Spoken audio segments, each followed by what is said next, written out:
photographers kind of being part-time, and there's quite a few that are on the fence right now probably about wanting to jump off. And so if you had to give them some advice about transitioning in from this being part-time to this being the full thing, what would be your advice to these young photographers?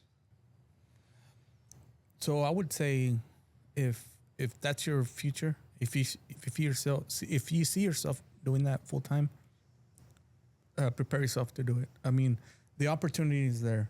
There's a lot of demand for it. And everybody that I know of pretty much has gone into it and has made a life off of it, right? But there's a lot of pros and cons, of course, but it's completely different from having a full-time job and having that safety net that we talked about earlier. And then a lot of company benefits, that come along with having a full-time job.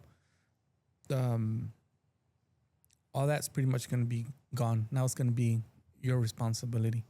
And so I think what I did and what a lot of photographers have done, I think we've all ventured and kind of learned the hard way as we go along. That's kind of like the long way of doing it.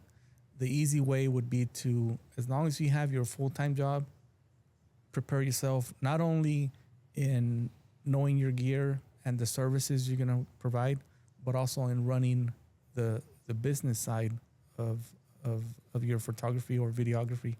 I think that's really the foundation of it. How you're gonna run your business. It's not so much of going out and taking photos and charging such and such a fee and living off of that. I think that's only like the front end, Mm-hmm. and somewhat of the easy part. I think the hard part is the financial aspect and running the whole business, the structure, how you set it up. And anybody on the fence wanting to do it, the opportunity is there. If you're willing to become your own boss and run your own business and never stop learning. I think that's the biggest thing. Yeah. Because there's always something to learn, whether it's new gear, new photo style, new editing tools, or on the administrative part on how to run the business and be compliant with either local, state, and federal laws. And Yeah. It's a big one. It is. You don't want to get in trouble.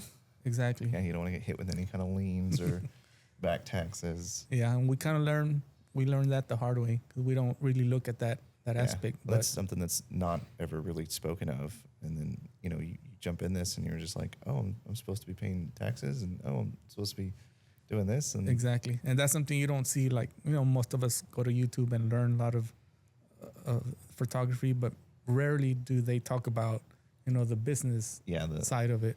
How to actually run the business. Exactly. That's a whole nother beast. Who all you have to pay to run your business. Exactly. Or if you open a studio. Yeah. Yes. Yeah. And then, the other thing I've noticed that no one ever talks about is how many hats you're going to wear, right? Mm-hmm. Business owner, and then you got to learn marketing. Content creator. Yeah. You got to learn marketing. You got to be a influencer to an extent. And it's like, I just want to take photos and run a studio. You have to take photos. You have to edit. Yeah, you have to be an editor. You have to be editor, and then how to be customer service. That's a big one. Yeah. Yeah. One negative experience with the customer, and they can ruin your career on social media. So that's a big one.